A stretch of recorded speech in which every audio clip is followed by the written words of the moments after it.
അപ്പോൾ ഡിമാൻഡ് കർവിലെ ഒരു പോയിൻറ്റിനെ മെഷർ ചെയ്യാൻ വേണ്ടിയിട്ട്, ഡിമാൻഡ് കർവിലെ ഒരു പോയിൻറ്റിൻ്റെ റെസ്പോൺസ് മെഷർ ചെയ്യാൻ വേണ്ടിയിട്ട് ഉപയോഗിക്കുന്നതാണ് പോയിൻ്റ് ഇലാസ്റ്റിസിറ്റി ഓഫ് ഡിമാൻഡ് എന്ന് പറഞ്ഞാൽ. ഓക്കെ, അപ്പം price elasticity of demand at a particular point on the demand curve നോക്കാൻ വേണ്ടിയിട്ടാണ് ഈ പോയിൻ്റ് ഇലാസ്റ്റിസിറ്റി നമ്മൾ ഉപയോഗിക്കുന്നത്. ഇപ്പം നമ്മൾ ഓൾറെഡി 2 ഫോർമുലാസ് പ്രൈസ് ഇലാസ്റ്റിസിറ്റിയിൽ പഠിച്ചില്ലേ. ഇനി മൂന്നാമത്തത് ഇവിടെയാണ് പഠിക്കാൻ പോകുന്നത്. ഇത് used for measuring price elasticity തന്നെയാണ്. പക്ഷേ ഡിമാൻഡ് കർവിൽ ഒരു പോയിൻ്റ് കാണാൻ വേണ്ടിയിട്ടാണ് ഇത് ഉപയോഗിക്കൽ. Where the change in the price is infinitesimal, അതായത് എക്സ്ട്രീംലി സ്മോൾ ആയിട്ടുള്ളൊരു ചേഞ്ച് പ്രൈസിൽ വരികയാണെങ്കിൽ, അതാണ് ഞാൻ അവിടെ ഡെൽറ്റ പി എന്ന് പറഞ്ഞത്. ചേഞ്ച് ഇൻ ദ പ്രൈസ് എന്ന് പറഞ്ഞത് വളരെ സ്മോളാണ്. ഇപ്പം എക്സാമ്പിൾ കാറിൻ്റെ മാനുഫാക്ചറിങ്ങിൽ അവിടെ ലക്ഷങ്ങളും കോടിക്കണക്കിനും മില്യൺ അത്രയും വരെ രീതിയിലുള്ള കാറിൻ്റെ പ്രൊഡക്ഷനും അതുപോലെ തന്നെ അങ്ങനത്തെ കാറുകളൊക്കെയാണ് സെയിലിനിടുന്നത്, അത്രയും ലക്ഷങ്ങളുടെ അല്ലേ. അപ്പം അങ്ങനത്തെ അവിടെ ഒരു 10 രൂപയുടെ ചേഞ്ച് അങ്ങനെയൊക്കെ വരുമ്പോൾ അത് നോക്കാൻ വേണ്ടിയിട്ട്, അത് മെഷർ ചെയ്യാൻ വേണ്ടിയിട്ട് ഉപയോഗിക്കുന്നതാണ് ഈ പോയിൻ്റ് ഇലാസ്റ്റിസിറ്റി എന്ന് പറഞ്ഞാൽ. എപ്പോഴും ക്വസ്റ്റ്യൻസ് ഇങ്ങനെ ചെറിയൊരു ചേഞ്ച് ഈ പ്രൈസിൽ വരുന്ന ഒരു ക്വസ്റ്റ്യനാണ് തരുന്നത് എന്നുണ്ടെങ്കിൽ എപ്പോഴും ഈ പോയിൻ്റ് ഇലാസ്റ്റിസിറ്റിയുടെ ഫോർമുലയാണ് ഉപയോഗിക്കേണ്ടത്. ഓക്കെ, അപ്പം കാറിൻ്റെ കേസൊക്കെയാണ്, അത് ലക്ഷങ്ങൾ കളിക്കുന്ന സ്ഥലത്ത് ജസ്റ്റ് ഒരു 10 രൂപയുടെ ചേഞ്ച് എത്രത്തോളം ഡിമാൻഡ് ആ ചേഞ്ചിനോട് റെസ്പോണ്ട് ചെയ്യുന്നുണ്ട് എന്നുള്ളത് മെഷർ ചെയ്യാനാണ് ഈ point elasticity. Point elasticity make use of derivative. അപ്പോൾ ഡെറിവേറ്റീവാണ് അത് മേക്ക് യൂസ് ചെയ്യാമെന്നാണ് പറയണേ. പ്ലസ് 2 മാത്സ് പഠിച്ചവർക്കൊക്കെ അറിയാം, ഡെറിവേറ്റീവ് എന്ന് പറഞ്ഞാൽ ഏറ്റവും ചെറിയ ചേഞ്ച് അല്ലേ, ഏറ്റവും ചെറിയ ചേഞ്ചിനെ കാണിക്കുന്നതാണ് അല്ലേ. ഓക്കെ, അപ്പം ഈ പോയിൻ്റ് ഈ നമ്മൾ പറയില്ലേ 0.1111 0.999 അങ്ങനെയൊക്കെ പറയില്ലേ നമ്മൾ, അതൊക്കെ കാണിക്കാൻ ഡെറിവേറ്റീവ് നമ്മൾ എന്ത് ചെയ്യുക, ഡെറിവേഷൻ്റെ അർത്ഥം അത് തന്നെയാണ്. ഓക്കെ, അപ്പോൾ അതേപോലെ തന്നെ ഇവിടെയും സ്മോൾ ചേഞ്ച് കാണിക്കാൻ വേണ്ടിയിട്ട് നമ്മൾ ആ ഫോർമുലയിൽ ഒരു ചെറിയ വ്യത്യാസം വരുത്തിയിട്ടുണ്ട്. എപ്പോഴും പ്രൈസ് ഇലാസ്റ്റിസിറ്റിക്ക് നെഗറ്റീവ് ഉണ്ടാവുമല്ലോ, അത് അവിടെ തന്നെ ഇരിക്കട്ടെ. കാരണം ലോ ഓഫ് ഡിമാൻഡ്, പ്രൈസ് കൂടുമ്പോൾ ഡിമാൻഡ് കുറയും എന്നുള്ള ഇൻവേഴ്സ് റിലേഷൻ കാരണം. അപ്പം നെഗറ്റീവ് dQ/dP ആണ് ഇവിടെ ഉപയോഗിക്കുന്നത്. അപ്പം ഡി എന്ന് പറഞ്ഞാൽ എന്താ, derivative. Negative dQ/dP into P/Q, ഇത് മറ്റേ ഫോർമുല തന്നെയാണ്. പക്ഷെ അവിടെ change in the Q by change in the price എന്നല്ല പറഞ്ഞാൽ, അതിന് പകരം ഇവിടെ ഉപയോഗിക്കാം negative dQ/dP into P/Q. Negative രണ്ടിടത്തും ഉണ്ടായിരുന്നു. But if the question is asking you about the coefficient, എപ്പോഴും എന്ത് ചെയ്യുക, നെഗറ്റീവ് ഒഴിവാക്കിയിട്ടുള്ള ആ ഒരു കോഎഫിഷ്യൻ്റ്, ആ ഒരു നമ്പർ മാത്രമേ ഇരിക്കണം എഴുതേണ്ടത്. ബട്ട് വെറും പ്രൈസ് ഇലാസ്റ്റിസിറ്റി എന്നൊക്കെ ചോദിച്ചാൽ നെഗറ്റീവ് എഴുതണം. ഓക്കെ, അപ്പോൾ അത്രയേ ഉള്ളൂ. കുറച്ച് ന്യൂമറിക്കൽ പ്രോബ്ലംസിലേക്ക് പോവാം. പിന്നെ മാർജിനൽ അനാലിസിസിനൊക്കെ നമ്മൾ ഈ പോയിൻ്റ് ഇലാസ്റ്റിസിറ്റിയാണ് ഉപയോഗിക്കുക. അത് ജസ്റ്റ് ഓർത്തിരുന്നാൽ മതി. മാർജിനൽ എന്ന് പറഞ്ഞാൽ അഡീഷണൽ ആയിട്ട് എന്തെങ്കിലും ഒക്കെ ഒരു സ്മോൾ ചേഞ്ച് കൊണ്ടുവരുന്നതിനെ ബേസ് ചെയ്തിട്ടുള്ള അനാലിസിസ് ആണ്. അപ്പോൾ അതിന് വേണ്ടിയിട്ട് ഉപയോഗിക്കുന്നത് ഈ പോയിൻ്റ് ഇലാസ്റ്റിസിറ്റിയാണ്. അതുപോലെ തന്നെ economist use the word elasticity to refer the to point ഇലാസ്റ്റിസിറ്റിക്ക് വേണ്ടിയിട്ടാണ് വെറും ഇലാസ്റ്റിസിറ്റി എന്ന് പറഞ്ഞത്. പക്ഷേ ഇലാസ്റ്റിസിറ്റി ഓഫ് ഡിമാൻഡ് എന്ന് വെറുതെ പറയുകയാണെങ്കിൽ അത് പ്രൈസ് ഇലാസ്റ്റിസിറ്റിനെയാണ് ഉദ്ദേശിക്കുന്നത്. ടെക്സ്റ്റിലൊരു പോയിൻ്റ് ഉള്ളതുകൊണ്ട് വെറുതെ പറഞ്ഞു എന്നുള്ളൂ. ഇതൊന്നും ഇമ്പോർട്ടൻ്റ് അല്ല. ജസ്റ്റ് അവർ ചോദിക്കും സ്മോൾ ചേഞ്ചസ് പ്രൈസിൽ വരുമ്പോൾ അത് ഏത് ഇലാസ്റ്റിസിറ്റി വെച്ചാൽ കണ്ടുപിടിക്കുക, പോയിൻ്റ്, അത്രേ ഉള്ളൂ. അടുത്തൊരു ഇമ്പോർട്ടൻറ്റ് പോയിൻ്റാണ് slope of A linear demand curve എന്ന് പറഞ്ഞാൽ കോൺസ്റ്റൻ്റ് ആണ് അല്ലേ, എല്ലാവർക്കും അറിയാം. ലീനിയർ ആണ് ഡിമാൻഡ് കർവെങ്കിൽ ഡിമാൻഡ് കർവിന് കർവ് ലീനിയറും ആവാം. കർവ് ലീനിയർ ആണെങ്കിൽ സ്ലോപ്പ് ഡിഫറെൻ്റ് ആയിരിക്കും, ലീനിയർ ആണെങ്കിൽ സ്ലോപ്പൊക്കെ കോൺസ്റ്റൻ്റ് ആയിരിക്കും. അതായത് ഇപ്പോൾ 2 വെച്ചിങ്ങനെ ചേഞ്ച് വരികയാണെങ്കിൽ, ഞാൻ പറഞ്ഞല്ലോ ചേഞ്ച് ഒരുപോലെ വരികയാണ് പ്രൈസിനും ക്വാണ്ടിറ്റിക്കും ഒക്കെ, അപ്പോൾ അങ്ങനെയാണെങ്കിൽ സ്ലോപ്പ് കോൺസ്റ്റൻ്റ് ആയിരിക്കും. അങ്ങനെയാണെങ്കിൽ ആ ഡിമാൻഡ് കർവ് ലീനിയർ ആയിരിക്കും, സ്ട്രെയിറ്റ് ലൈൻ ആയിരിക്കും. ഓക്കെ, അപ്പം സാധാരണ ഡിമാൻഡ് കർവ് സ്ട്രെയിറ്റ് ലൈൻ ആവുന്ന ഒരു നിർബന്ധവും ഇല്ല കേട്ടോ. അപ്പം സ്ട്രെയിറ്റ് ലൈൻ ആണെങ്കിൽ അല്ലെങ്കിൽ ലീനിയർ ഡിമാൻഡ് കർവ് ആണെങ്കിൽ അതിൻ്റെ സ്ലോപ്പ് കോൺസ്റ്റൻ്റ് ആയിരിക്കും. സ്ലോപ്പ് കാണാനുള്ള ഫോർമുല എന്താ, negative change in the price by the change in the quantity അല്ലേ. ഇതിൽ മാത്രമേ പ്രൈസ് മേലെ വരുള്ളൂ, ബാക്കി എല്ലാ ഫോർമുലകളിലും ചേഞ്ച് ഇൻ ദ ക്വാണ്ടിറ്റി ആണ് ഫസ്റ്റ് വരിക കേട്ടോ. നെഗറ്റീവും വരുന്നുണ്ട്, കാരണം ലോ ഓഫ് ഡിമാൻഡ്. ഞാനിതിങ്ങനെ റിപ്പീറ്റ് ചെയ്ത് പറയുമ്പോൾ നിങ്ങൾക്ക് തന്നെ മടുപ്പ് വരും. പക്ഷെ എന്നാൽ നോക്കിക്കോളി, കണ്ട ഇതെൻ്റെ ക്വസ്റ്റ്യൻ പേപ്പറിലത്തെ 8ാമത്തെ ക്വസ്റ്റ്യൻ ആയിരുന്നു. The slope of a demand curve എന്താണെന്നാണ് ചോദിച്ചത്. കണ്ട, അപ്പോൾ negative change in the price by the change in the quantity ആണ്. ഇതെനിക്ക് എപ്പോഴും കൺഫ്യൂഷൻ വരും. ഞാൻ ആദ്യം ടിക്ക് ഇട്ടത് negative change in the quantity by change in the price എന്നാണ്. പക്ഷെ എൻ്റെ എന്തോ ഒരു ഭാഗ്യത്തിന് ഞാൻ പറഞ്ഞല്ലോ, എക്സാമിന് നമുക്കിങ്ങനെ റബ്ബ് ചെയ്തിട്ട് ബബിൾ മായ്ച്ചിട്ടൊക്കെ നമുക്ക് എന്തെങ്കിലും ഡൗട്ട് ഉണ്ടെങ്കിൽ ചെയ്യാമെന്നൊക്കെ പറഞ്ഞല്ലോ. പെൻസിൽ കൊണ്ടാണല്ലോ എക്സാം ഇത്. അപ്പോൾ പിന്നെ എൻ്റെ അവസാനത്തെ എൻ്റെ ഒരു ഭാഗ്യത്തിന് ഞാൻ എന്ത് ചെയ്തു, അത് മായ്ച്ചിട്ട് negative change in the price by the change in the quantity എന്ന് പറഞ്ഞിട്ട് എഴുതി. അതുകൊണ്ട് എനിക്ക് മാർക്ക് കിട്ടി. അപ്പം എൻ്റെ പോലെ എന്ത് ചെയ്യുക, മൈന്യൂട്ടായിട്ടുള്ള കാര്യങ്ങൾ ടെക്സ്റ്റിൽ നിന്ന് പറഞ്ഞു തരാൻ ആരും ഉണ്ടായിരുന്നില്ല എനിക്ക് ആദ്യം. അപ്പോൾ എന്ത് ചെയ്യുക, ഇപ്പോൾ ഇത് മനസ്സിലാക്കുക, ആകെ കൂടെ സ്ലോപ്പ് ഓഫ് ഡിമാൻഡ് കർവ് മാത്രമേ അത് പറയുമ്പോൾ മാത്രമേ ചേഞ്ച് ഇൻ ദ പ്രൈസ് മേലെ വരുള്ളൂ. ഓൾസോ നെഗറ്റീവും ഉണ്ട്. പിന്നെ elasticity at different points on A linear demand curve is different. അപ്പം സംഭവം സ്ലോപ്പ് കോൺസ്റ്റൻ്റ് ഒക്കെ ആണെങ്കിലും ഇലാസ്റ്റിസിറ്റി ഇല്ലേ നമ്മളെ ഇത് ഈ മെഷർമെൻറ്റ് നമ്മളെടുത്തത്, അത് എപ്പോഴും പി എന്ന് പറഞ്ഞ സംഭവം എപ്പോഴും ഡിഫറെൻ്റ് ആയിരിക്കും. ഡിഫറെൻറ്റ് പോയിൻറ്റ്സും, ഇപ്പോൾ പറഞ്ഞത് പോയിൻ്റ് ഇലാസ്റ്റിസിറ്റി ആണല്ലേ. ഒരു ഡിമാൻഡ് കർവും ഒരു പോയിൻറ്റുമ്പോൾ നമ്മൾ തൊട്ട് കഴിഞ്ഞാൽ മിഡ് പോയിൻറ്റുമ്പോൾ തൊട്ടു ഉദാഹരണത്തിന്, അപ്പം അവിടെ ഒരു ഇലാസ്റ്റിസിറ്റി വേറെ ആയിരിക്കും. സ്ലോപ്പ് അല്ലാട്ടോ പറഞ്ഞത്, ഇലാസ്റ്റിസിറ്റി. ഓക്കെ, പിന്നെ എൻഡിൽ ഇലാസ്റ്റിസിറ്റി വേറെ ആയിരിക്കും, അതായത് എക്സ് ആക്സിസുമായി ടച്ച് ചെയ്യുന്ന സ്ഥലത്ത്. അപ്പോൾ അങ്ങനെ വ്യത്യാസം ഉണ്ടായിരിക്കും എന്നാണ് ഇവർ പറയുന്നത്. On A linear demand curve പ്രത്യേകം പറയുന്നുണ്ട്. ലീനിയർ ഡിമാൻഡ് കർവിൻ്റെ ഓരോ സ്ഥലത്തുള്ള പോയിൻ്റ് ഇലാസ്റ്റിസിറ്റി എന്ന് പറഞ്ഞാൽ ഡിഫറെൻ്റ് ആയിരിക്കും. ഡിഫറെൻറ്റ് പോയിൻറ്റ്സുമോ ഡിഫറെൻ്റ് ആയിട്ടുള്ള ഇലാസ്റ്റിസിറ്റി ആയിരിക്കും. Okay, then when price is high ആണെങ്കിൽ ക്വാണ്ടിറ്റി നമ്മൾ സ്മോളേ ഡിമാൻഡ് ചെയ്യുള്ളൂ. So the elasticity is high എന്ന് പറഞ്ഞാൽ എന്താ, പ്രൈസ് കൂടിയപ്പോൾ ആൾക്കാർ നല്ലോണം റെസ്പോണ്ട് ചെയ്തു. അതിൻ്റെ റെസ്പോണ്ട് ചെയ്തതുകൊണ്ട് റിസൾട്ടായിട്ട് ക്വാണ്ടിറ്റി ഭയങ്കര സ്മോളായിട്ട് കുറഞ്ഞു. ഓക്കെ, അപ്പം അവിടെ റെസ്പോൺസിനെയാണ് നമ്മൾ നോക്കേണ്ടത്. അപ്പം പ്രൈസ് ഹൈ ആകുമ്പോൾ ക്വാണ്ടിറ്റി സ്മോൾ ആകുമ്പോൾ ഇലാസ്റ്റിസിറ്റി അല്ലെങ്കിൽ ആ റെസ്പോൺസ് അല്ലെങ്കിൽ പ്രതികരണം നല്ല ഹൈ ആണ്. ഈ ഇലാസ്റ്റിസിറ്റി ഉണ്ടല്ലോ അത് സ്മോളറായിട്ട് വരും എപ്പോൾ, when we move down the curve. കർവിൻ്റെ ഏറ്റവും അറ്റത്തെ ഭാഗത്ത് സ്മോളറാണ് ലീനിയർ ഡിമാൻഡ് കർവ്.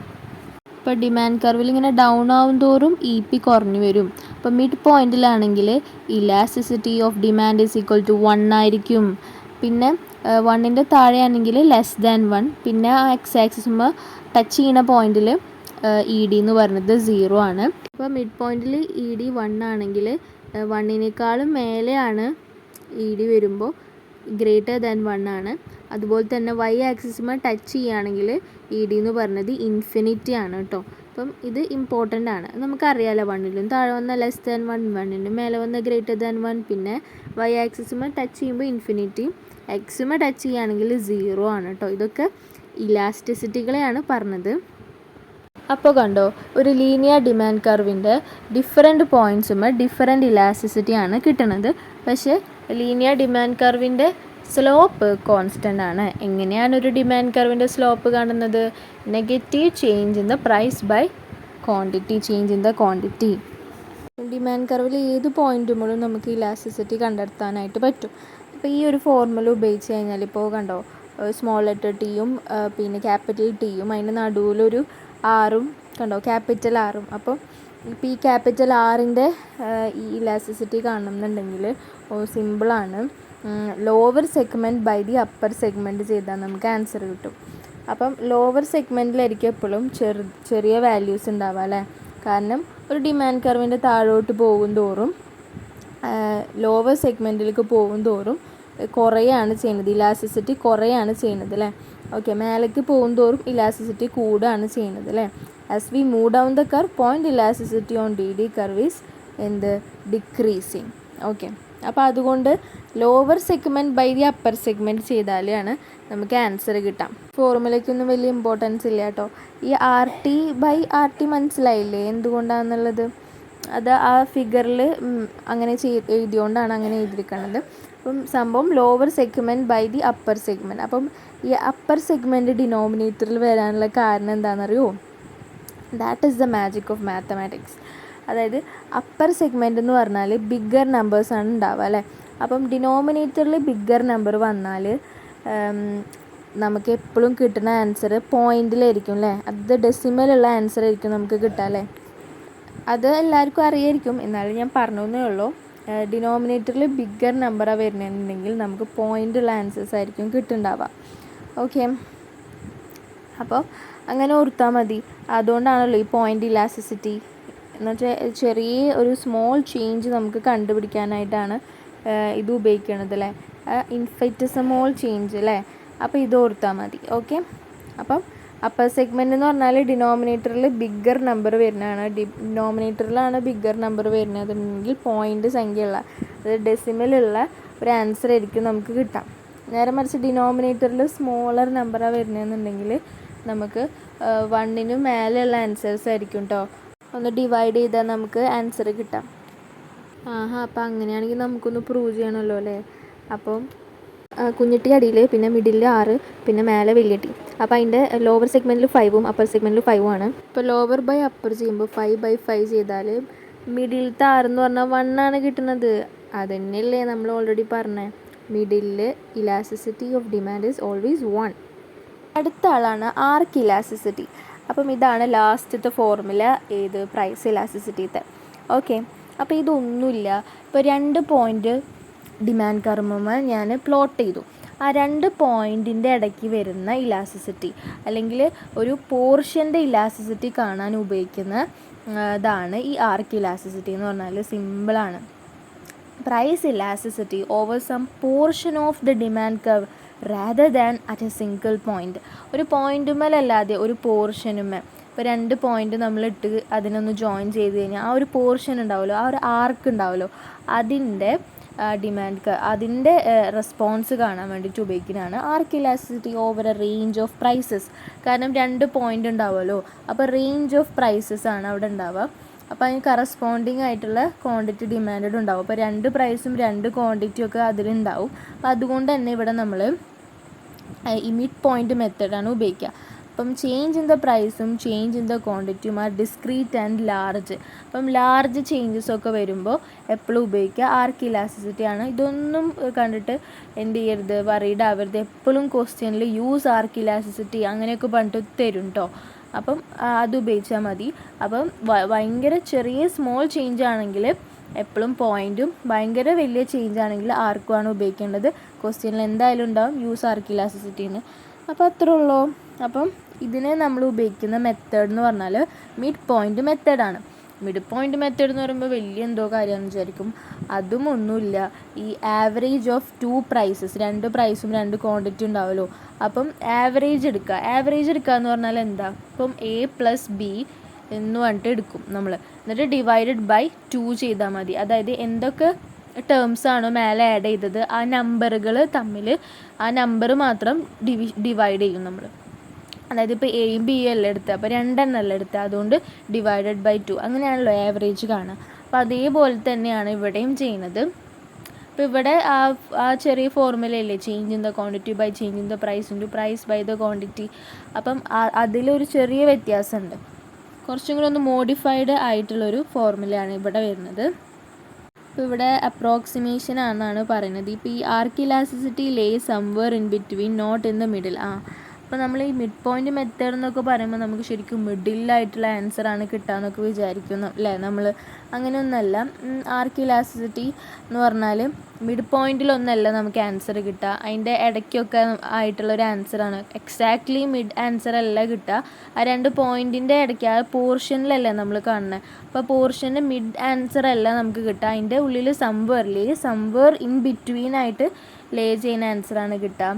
പിന്നെ ഇതൊരു അപ്രോക്സിമേഷനാണ്. ആക്യുറേറ്റ് ആയിട്ട് 1, 2 അങ്ങനെയൊക്കെയുള്ള കറക്റ്റായിട്ടുള്ള ആൻസർ ഒന്നല്ല, ഒരു അപ്രോക്സിമേഷനാണ്, ഒരു ആവറേജ് ആണ് ആൻസർ. പക്ഷെ ഇതിനൊരു കൺസിസ്റ്റൻറ്റ് ഇലാസ്റ്റിസിറ്റി എന്നുള്ളൊരു അഡ്വാൻറ്റേജ് ഉണ്ട്. When price moves in either direction. 2 ഡിറക്ഷനിലാണല്ലോ പ്രൈസ് എടുക്കണത്, എന്നാലും ഇതിനൊരു കൺസിസ്റ്റൻ്റ് ആയിട്ടുള്ള ഇലാസ്റ്റിസിറ്റി ഉണ്ടെന്നാണ് പറയുന്നത്. കാരണം ഈ ആവറേജ് ഒക്കെ കാണുന്നതുകൊണ്ടായിരിക്കും അങ്ങനെ. ഒന്നും ആവശ്യമില്ല, ഞാൻ വെറുതെ ടെക്സ്റ്റിൽ കണ്ട് അപ്പോൾ ഞാൻ അന്ന് എഴുതി വെച്ചിട്ടുണ്ടായിരുന്നതാണ്. ജസ്റ്റ് ക്വസ്റ്റ്യൻ തരും, അപ്പോൾ ഈ ഫോർമുല അപ്ലൈ ചെയ്യുക, ആൻസർ എഴുതുക, അത്രേ ഉള്ളൂ. ഓക്കെ, അപ്പം എന്താണ് formula? E P is equal to change in the quantity by change in the price into average of the price by average quantity. ഒന്നുമില്ല, പ്രൈസ് ബൈ ദ ക്വാണ്ടിറ്റി എന്ന് പറഞ്ഞില്ല, അതിന് പകരം വെറുതെ average price by average quantity, അത്രേ ഉള്ളൂ. അപ്പോൾ നമുക്കൊരു എക്സാമ്പിൾ ചെയ്താലോ. പ്രൈസ് 1 എന്ന് പറഞ്ഞാൽ 500, പ്രൈസ് 2 എന്ന് പറഞ്ഞാൽ 400, Q1 എന്ന് പറഞ്ഞാൽ 100, Q2 എന്ന് പറഞ്ഞാൽ 150. Q2 എന്നൊക്കെ പറഞ്ഞാൽ ന്യൂ ക്വാണ്ടിറ്റി, P2 എന്ന് പറഞ്ഞാൽ ന്യൂ പ്രൈസ് കേട്ടോ. ഓക്കെ, അപ്പോൾ അങ്ങനെയാണെങ്കിൽ ചേഞ്ച് എങ്ങനെയാണ് കാണുക? ചേഞ്ച് ഇൻ ദ ക്വാണ്ടിറ്റി ആണ് ഫസ്റ്റ് കണ്ടുപിടിക്കേണ്ടത്. അത് ന്യൂ മൈനസ് ഓൾഡ് ചെയ്താൽ മതി. അപ്പോൾ new quantity minus old quantity ചെയ്താൽ 150 നിന്ന് 100 കുറച്ചു. അപ്പോൾ അതുപോലെ ന്യൂ പ്രൈസിൽ നിന്ന് ഓൾഡ് പ്രൈസ് കുറച്ചാൽ 400 മൈനസ് 500 ഇൻറ്റു ആവറേജ് പ്രൈസ്. ഈ ആവറേജ് പ്രൈസ് എന്ന് പറഞ്ഞാൽ ഒന്നുമില്ല, P1 പ്ലസ് P2 ചെയ്താൽ മതി കേട്ടോ, വേറെ ഒന്നുമില്ല. P1 പ്ലസ് P2 500 പ്ലസ് 400 കഴിഞ്ഞു. അതേപോലെ തന്നെ Q1 പ്ലസ് Q2 ചെയ്താൽ മതി ഡിനോമിനേറ്ററിൽ. ഇപ്പോൾ 100 പ്ലസ് 150 ചെയ്തപ്പോഴാണ് 250 കിട്ടിയത് ആൻസർ. ഓക്കെ, അപ്പോൾ 2 എന്ത് ചെയ്യുമെന്ന് ചോദിച്ചാൽ മേലെ അടിയിലും 2 ഉണ്ടായിരുന്നത് ഓൾറെഡി ക്യാൻസലായിട്ട് പോയിട്ടുണ്ട്. ഇതാണ് കേട്ടോ ഞാൻ ആക്ച്വലി ഉദ്ദേശിച്ചത്. ആ 2 ക്യാൻസൽ ആകുമ്പോഴാണ് ആ P1 പ്ലസ് P2 എന്നുള്ളത് കിട്ടുന്നത് ബൈ Q1 പ്ലസ് Q2. അപ്പോൾ ഈസി ആയല്ലോ. അപ്പം എല്ലാ സീറോസൊക്കെ ക്യാൻസൽ ചെയ്ത് കളയാം, എന്നിട്ട് സിംപ്ലസ്റ്റ് ഫോം ആക്കിയിട്ട് കാൽക്കുലേറ്ററിൽ ഇട്ട് കൊടുക്കാം. അപ്പം EP ഈക്വൽ ടു 1.8 കിട്ടും. കഴിഞ്ഞു, കത്തിക്കില്ല, അത്രേ ഉള്ളൂ. പിന്നെ ഈ പോയിൻ്റ് ഇലാസ്റ്റിസിറ്റിയുടെ കുറച്ച് ക്വസ്റ്റ്യൻസ് ഉണ്ട്, അത് നമുക്ക് നോക്കിയാലോ.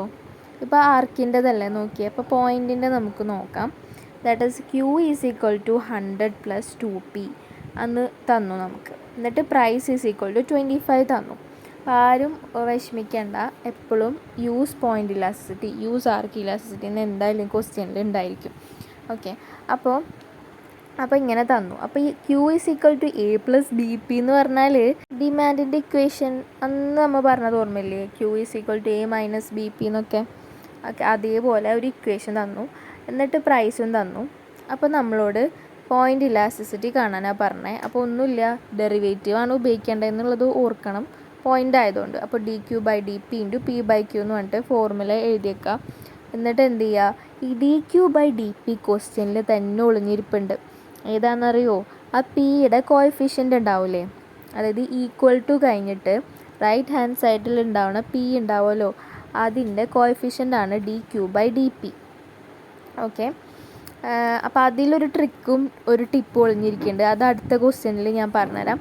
അപ്പോൾ ഒന്നുമില്ല, അപ്പോൾ dQ/dP എന്ന് പറഞ്ഞിട്ട് എന്ത് ചെയ്യുക, ആ 2നെ അങ്ങോട്ട് എടുക്കാം. ഓക്കെ, എന്നിട്ട് Pയും Q എന്ന് പറഞ്ഞാൽ original price and original quantity ആണ്.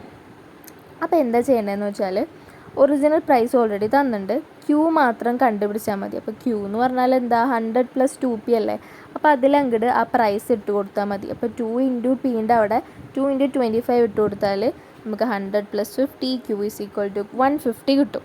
ഓക്കെ, അപ്പോൾ അതങ്ങോട്ട് ഇട്ട് കൊടുക്കാമെന്ന്. P/Qൻ്റെ അവിടെ 25/150 ഇട്ട് കൊടുക്കുക. അപ്പോൾ അതിനെ ക്യാൻസൽ ചെയ്താൽ 1/6 കിട്ടിയില്ലേ. ഓക്കെ, എന്നിട്ട് എന്ത് ചെയ്താൽ മതി, ക്യാൻസൽ ചെയ്യുമ്പോൾ കാൽക്കുലേറ്ററിൽ ഇട്ട് കൊടുത്താൽ 0.3 കിട്ടും. ഓക്കെ, അപ്പം പിന്നെ ഇമ്പോർട്ടൻ്റ് ആണ്, പോയിൻ്റ് ഇലാസ്റ്റിസിറ്റി ചോദിച്ചാൽ കോഎഫിഷ്യൻ്റ് ഓഫ് പ്രൈസ് ഇലാസ്റ്റിസിറ്റി ഒന്നല്ല ചോദിക്കണേ, പോയിൻ്റ് ഇലാസ്റ്റിസിറ്റി അല്ലെങ്കിൽ പ്രൈസ് ഇലാസ്റ്റിസിറ്റി എന്നൊക്കെ പറഞ്ഞാൽ നെഗറ്റീവ് ഇട്ട് കൊടുക്കുക കേട്ടോ ആൻസറിൽ. അത് നമ്മളെ കടമയാണ്, നമ്മൾ എന്തായാലും ചെയ്യണം. കാരണം ലോ ഓഫ് ഡിമാൻഡ് ഉള്ളതുകൊണ്ട് പ്രൈസ് കൂടുമ്പോൾ ഡിമാൻഡ് കുറയും എന്നുള്ളതുകൊണ്ട് എന്തായാലും നെഗറ്റീവ് ഇട്ട് കൊടുക്കണം. കോഎഫിഷ്യൻ്റ് ആണ് ചോദിച്ചതെങ്കിൽ നെഗറ്റീവ് ഇടാൻ പാടില്ല, ആ നമ്പർ ഇട്ട് കൊടുക്കാം. ഓക്കെ, അപ്പോൾ ഈ dQ/dPയിൽ ഒരു ടിപ്പ് ഒളിഞ്ഞിരിക്കുന്നുണ്ടെന്ന് പറഞ്ഞാൽ എന്താണെന്ന് വെച്ചെങ്കിൽ, dQ/dP എന്ന് പറഞ്ഞാൽ നമ്മൾ 2 ആയിട്ട് എടുത്തില്ലേ, അതെന്ന് പറഞ്ഞാൽ റെസിപ്രോക്കലാണ് ശരിക്കും. അതായത് ശരിക്കും ഈ dQ/dPയിൽ P അടിയിലല്ല എടുക്കണത്, എന്നിട്ടും P അടിയിലായിട്ടും നമ്മൾ ന്യൂമറേറ്ററിലാണ് 2 എന്ന് ഇട്ടിട്ടുള്ളത് അല്ലേ. അതായത് വെറും 2 എന്ന് പറഞ്ഞാൽ 2/1 എന്നാണ് അർത്ഥം അല്ലേ. അപ്പോൾ അതിൻ്റെ അർത്ഥം എന്താ, dQ/dP എന്ന് ആയിട്ട് പോലും നമ്മൾ ആൻസർ എടുക്കുമ്പോൾ എപ്പോഴും ഇതിൻ്റെ റെസിപ്രോക്കലാണ് എടുക്കേണ്ടത്. ദോ ഡിനോമിനേറ്ററിലാണ് P എങ്കിലും നമ്മൾ ആൻസർ, അതായത് dQ/dP എടുക്കുമ്പോൾ തല തിരിച്ചിട്ട് വേണം എടുക്കാൻ. 2 ന്യൂമറേറ്ററിൽ ഇട്ട് കൊടുക്കണം. ഓക്കെ, Qൻ്റെ കോഎഫിഷ്യൻ്റ് 1 ആണല്ലോ, അപ്പോൾ അതുകൊണ്ട് 1. അതും പി ഇങ്ങനെ വരുമ്പോൾ ഒരു കുഴപ്പമില്ല, നമ്മൾ ജസ്റ്റ് 2 dq/dp എന്ന് പറഞ്ഞ ക്വസ്റ്റ്യനിൽ നിന്ന് 2 എടുത്ത് എഴുതുക, അത്രേ ഉള്ളൂ. പക്ഷേ നേരെ മറിച്ച് അടുത്ത ക്വസ്റ്റ്യൻസിലൊക്കെ വരുമ്പോൾ ഇങ്ങനെ തല തിരിച്ചെടുക്കണതിൻ്റെ ഇമ്പോർട്ടൻസ് മനസ്സിലാവും. ഓക്കെ, അപ്പോൾ ഇത് മനസ്സിലാക്കിയാൽ മതി, ജസ്റ്റ് അതിൻ്റെ അർത്ഥം ഒന്ന് മനസ്സിലാക്കിയാൽ മതി. ഓക്കെ, ഇത് നെക്സ്റ്റ് ക്വസ്റ്റ്യനിൽ കണ്ടോ, q = 20 + 5p, p തന്നിട്ടുണ്ട്, ദാറ്റ് ഈസ് 2. അപ്പോൾ q കാണാനായിട്ട് പീനെ ഇക്വേഷനിൽ ഇട്ട് കൊടുക്കാം, അപ്പോൾ 30 കിട്ടും. പിന്നെ dq/dp എന്ന് പറഞ്ഞാൽ പീൻ്റെ കോഎഫിഷ്യൻറ്റ് 5. ഓക്കെ, അതും കണ്ടോ, ഈവൻ ഡി പി ഡിനോമിനേറ്ററിലാണെങ്കിലും നമ്മൾ ഇതെടുത്തത് എങ്ങനെയാണ്, ന്യൂമറേറ്ററിലാണ് എടുത്തത് അല്ലേ, പീനെ ന്യൂമറേറ്ററിലാണ് എടുത്തത്, അതായത് റെസിപ്രോക്കലാണ് എടുക്കുന്നത് അല്ലേ. കണ്ടോ, ഡെറിവേറ്റിൻ്റെ നേരെ ഓപ്പോസിറ്റ് ആയിട്ടാണ് ബി എടുക്കേണ്ടത്. ബി എന്ന് പറഞ്ഞാൽ പിയുടെ കോഎഫിഷ്യൻറ്റ്. ഓക്കെ, അത് ഇപ്പോൾ എന്നെ ഓർത്ത് വെച്ചാൽ അടുത്ത ക്വസ്റ്റ്യനിൽ അത് ഉപകാരപ്പെടും, അതിനാണ്. ഓക്കെ, പിന്നെ അങ്ങോട്ട് ക്യാൻസൽ ചെയ്യുക, 5 30 6 വട്ടം, പിന്നെ 0.3 കിട്ടും, പിന്നെ നെഗറ്റീവ് ഇട്ട് കൊടുക്കുക. ഓക്കെ, ആൻസറിൽ. ഇനി അടുത്ത ക്വസ്റ്റ്യൻ, p = 100 - q. കണ്ടോ, ഇങ്ങനെ വരുന്ന്, p = വരും. അപ്പോൾ ഡിമാൻഡിൻ്റെ ഇക്വേഷൻ എന്ന് പറഞ്ഞാൽ പ്രൈസും ക്വാണ്ടിറ്റിയും തമ്മിലുള്ള റിലേഷനാണ്. അപ്പം അതിൽ p = എന്നും തരാമല്ലേ നമുക്ക്. അപ്പം q, അപ്പം ഇവിടെ എന്തായിരിക്കും dq/dp എടുക്കേണ്ടാവുക, കോഎഫിഷ്യൻ്റ് ഓഫ് q ആണ് എടുക്കേണ്ടത് അല്ലേ. കോഎഫിഷ്യൻ്റ് ഓഫ് p 1 ആണ്. അപ്പോൾ അതിനെ റെസിപ്രോക്കലായിട്ട് എടുത്തു കഴിഞ്ഞാൽ ആൻസർ കിട്ടും. p = 50 തന്നിട്ടുണ്ട്. അപ്പോൾ എങ്ങനെയാണ് നമുക്ക് p 50 ഓൾറെഡി തന്നിട്ടുണ്ട്, അപ്പോൾ ക്യൂവും കൂടി വേണമല്ലേ. ഒറിജിനൽ പ്രൈസ് ബൈ ക്വാണ്ടിറ്റി ആണല്ലേ നമ്മൾ ഇക്വേഷനിലുള്ളത്, ഫോർമുലയിലുള്ളത്. അപ്പോൾ അതിന് വേണ്ടിയിട്ട് ഒറിജിനൽ പ്രൈസ് തന്നിട്ടുണ്ട് ക്വസ്റ്റ്യനിൽ, ക്യൂ കാണണമെങ്കിൽ അതിലേക്ക് ഇട്ട് കൊടുത്താൽ മതി. അപ്പോൾ ക്യൂ 50 കിട്ടും, 100 - 50 പോയാൽ 50 ക്യൂ കിട്ടുന്നത്. പിന്നെ ഒന്നുമില്ല, സിമ്പിളാണല്ലേ. dq/dp എന്ന് പറഞ്ഞാൽ എന്തായിരിക്കും എടുക്കുക, -1, മൈനസോട് കൂടി തന്നെ എടുക്കണം. കോഎഫിഷ്യൻ്റ് ഓഫ് ക്യൂ അല്ലേ, ഇവിടെ കോഎഫിഷ്യൻ്റ് ഓഫ് ക്യൂ എന്ന് പറഞ്ഞാൽ -1 ആണ്. അപ്പോൾ -1 എടുക്കുക. ശരിക്കും ഇത് എന്താ റെസിപ്രോക്കൽ എടുക്കുമ്പോൾ 1/-1 ആണ് വരേണ്ടത് കേട്ടോ. പക്ഷേ 1/1 എന്ന് പറഞ്ഞാൽ എന്താ, ശരിക്കും 1 തന്നെയാണ് ആൻസർ. പിന്നെ ആ മൈനസ് അങ്ങോട്ട് ഇട്ട് കൊടുക്കുമ്പോൾ -1 തന്നെയാണ് ആൻസർ വരുന്നത്. ഓക്കെ, ഇവിടെ നമ്മൾ കഷ്ടിക്ക് രക്ഷപ്പെട്ടു. ഓക്കെ, കാരണം 1/1 എന്ന് പറഞ്ഞാൽ 1 ആണ്, പിന്നെ മൈനസ് ഇട്ട് കൊടുക്കുമ്പോൾ -1 തന്നെ കിട്ടുക. അപ്പം ഇതിലും നമുക്ക് മൈനസ് ഉണ്ട്, പിന്നെ അത് കൂടാണ്ട് അഡീഷണലി ഒരു മൈനസും കൂടെ ഈ പോയിൻ്റ് ഇലാസ്റ്റിസിറ്റീൻ്റെ മൈനസും കൂടെ ഇട്ട് കൊടുക്കുമ്പോൾ നെഗറ്റീവ് വന്നു കഴിഞ്ഞാൽ പോസിറ്റീവ് ആവും അല്ലേ. അപ്പോൾ 1 ആണ് ആൻസർ കിട്ടുക. ഓക്കെ, എന്ത് ഈ ടീച്ചർ ഈ പറയണേന്നൊക്കെ വിചാരിച്ചിട്ടുണ്ടാവും അല്ലേ. ഇപ്പം നോക്കിക്കോ, ഈ ക്വസ്റ്റ്യൻ നോക്കിയാൽ മതി. അപ്പോൾ ഈ എന്തുകൊണ്ടാണ് dq/dpനെ റെസിപ്രോക്കൽ നോക്കി ഈ ടീച്ചർ പറയണതെന്നുള്ളതിൻ്റെ കാരണം മനസ്സിലാവും. നോക്കിക്കോ, 3p = 150 - 2q, p = 10. അപ്പോൾ ഇതിൽ p അങ്ങോട്ട് ഇക്വേഷനിൽ ഇട്ട് കൊടുത്തു കഴിഞ്ഞാൽ q കിട്ടും. അത് നമുക്ക് ചെയ്യാം. പക്ഷേ dq/dp എങ്ങനെ കാണും, ഇവിടെ ക്യൂക്കും കോഎഫിഷ്യൻ്റ് വന്നു, പിക്കും കോഎഫിഷ്യൻ്റ് വന്നു അല്ലേ. അപ്പോൾ രണ്ടിനും കോഎഫിഷ്യൻ്റ് വന്നു അല്ലേ ഇവിടെ. അപ്പോൾ എന്താ ചെയ്യേണ്ടത്, തലതിരിച്ചെടുക്കന്നെ. ഡി ക്യൂൻ്റെ അവിടെ ആ പീൻ്റെ കോഎഫിഷ്യൻ്റ് ഇട്ട് കൊടുക്കുക, 3 ഇട്ട് കൊടുക്കുക. പിന്നെ ഡി പീൻ്റെ അവിടെ ആ -2 എന്ന് പറഞ്ഞാൽ ക്യൂയുടെ കോഎഫിഷ്യൻ്റ് ഇട്ട് കൊടുക്കുക, അത്രേ ഉള്ളൂ. ഓക്കെ, അപ്പോൾ അങ്ങനെ തല തിരിച്ചെടുക്കാം. റെസിപ്രോക്കൽ ഓഫ് dq/dp ആണ് എടുക്കേണ്ടത്. ഓക്കെ, അപ്പോൾ ഇപ്പോഴാണ് എനിക്ക് കത്തിയത്. അപ്പോൾ മറ്റുള്ളതിനൊക്കെ നമ്മൾ dq/dp എടുക്കുമ്പോൾ പീൻ്റെ കോഎഫിഷ്യൻ്റ് അല്ലെങ്കിൽ ഒന്നില്ലെങ്കിൽ ക്യൂവിൻ്റെ കോഎഫിഷ്യൻ്റ് ഒക്കെ 1 ആയിരിക്കും അല്ലേ. അപ്പോൾ അതുകൊണ്ടാണ് കേട്ടോ നമ്മൾ എന്ത് ചെയ്തത്. ഇപ്പോൾ 2/1 എന്ന് പറഞ്ഞാൽ 2 തന്നെയാണ് ആൻസർ, അതുകൊണ്ടാണ് അത് പറയാണ്ടിരുന്നത് കേട്ടോ അവിടെ. ഓക്കെ, അപ്പം എപ്പോഴും നമ്മൾ ഈ dq/dp എടുക്കുമ്പോൾ കോഎഫിഷ്യൻ്റ് ഓഫ് ക്യൂവും കോഎഫിഷ്യൻ്റ് ഓഫ് പിയും ആണ് എടുക്കേണ്ടത്. അപ്പം അങ്ങനെ അതും റെസിപ്രോക്കൽ രീതിയിൽ എടുക്കുന്നു. അപ്പം അങ്ങനെ നമുക്ക് ഡിനോമിനേറ്ററിൽ നെഗറ്റീവ് വന്നാൽ അത് ന്യൂമറേറ്റർക്ക് പോകുമല്ലോ, സ്വാഭാവികം. നെക്സ്റ്റ് -1.5 കിട്ടി ആൻസർ. ഇനി എന്ത് ചെയ്യുക, അതങ്ങ് ഇട്ട് കൊടുക്കുക. -1.5 × 10/60 ചെയ്താൽ മൈനസോട് കൂടിയുള്ള ആൻസറാണ് വരിക. പിന്നെ അതുകൂടാണ്ട് അഡീഷണൽ നമ്മുടെ വക മൈനസ് ഇടണ്ടേ. ഇ പിൻ്റെ മൈനസ് പോയിൻറ്റിൻ്റെ മൈനസും കൂടി ഇടുമ്പോൾ നെഗറ്റീവ് ക്യാൻസലായിട്ട് പോസിറ്റീവ് ആവും. അത്രേ ഉള്ളൂ കേട്ടോ, വെരി സിമ്പിൾ. അപ്പോൾ ഞാനൊരു ഹോംവർക്ക് ആയിട്ട് ടെക്സ്റ്റിലത്തെ ഒരു ക്വസ്റ്റ്യൻ നോക്കിയാലോ. Suppose the price of movies seen at a theatre rises from 120 per person to rupees 200 ആയിട്ട് മാറി. അങ്ങനെയാണെങ്കിൽ the theatre manager observes that a rise in the price causes attention at a given movie to fall from 300% to 200% ആയി മാറി. Okay, so what is the price elasticity of demand for movies? Okay, അപ്പം price കൂട്ടിയപ്പോൾ 300-200 പേരായി. അപ്പം use arc elasticity method കണ്ടോ, ഞാൻ പറഞ്ഞില്ലേ. അപ്പോൾ എന്ത് ചെയ്യുക, change in the price by change in the quantity into average quantity അല്ല average price by average quantity ചെയ്താൽ ആൻസർ കിട്ടും. ഒന്നുമില്ല, ഫസ്റ്റ് 2 ക്വാണ്ടിറ്റീസും തമ്മിൽ മൈനസ് ചെയ്യുക, പിന്നെ പ്രൈസ് തമ്മിൽ മൈനസ് ചെയ്യുക, എന്നിട്ട് ആ മൈനസ് ചെയ്ത പ്രൈസ് തന്നെ മേലെ ആഡ് ചെയ്യുക, പിന്നെ അടിയിൽ എന്ത് ചെയ്യുക, ക്വാണ്ടിറ്റി പ്ലസ് ചെയ്തത് എഴുതുക, അത്രേ ഉള്ളൂ. അപ്പോൾ ആൻസർ പെട്ടെന്ന് കിട്ടും. ആൻസർ 0.8 ആണ് കിട്ടുക. ഓക്കെ, ഈ next question homework. Suppose a department store has a sale on its silverware if the price of the plate setting is, അത് കഴിഞ്ഞിട്ട് what is the price elasticity of demand for the silverware, use arc elasticity method. അപ്പോൾ answer ഞാനിവിടെ mark ചെയ്തിട്ടുണ്ട്. അപ്പോൾ ഇതൊന്ന് ചെയ്ത് നോക്കുക. അപ്പോൾ താങ്ക് യു. അപ്പം ഇത് യൂസ്ഫുൾ ആണെന്ന് തോന്നുകയാണെങ്കിൽ ലൈക്ക് ചെയ്യുക, ഷെയർ ചെയ്യുക, കമൻറ്റ് ചെയ്യുക, പിന്നെ സബ്സ്ക്രൈബ് ചെയ്യുക. Thank you. അപ്പോൾ ഒരു ക്വസ്റ്റ്യനും കൂടി കിട്ടിയിട്ട് ഇത് ചെയ്ത് നോക്കണേ.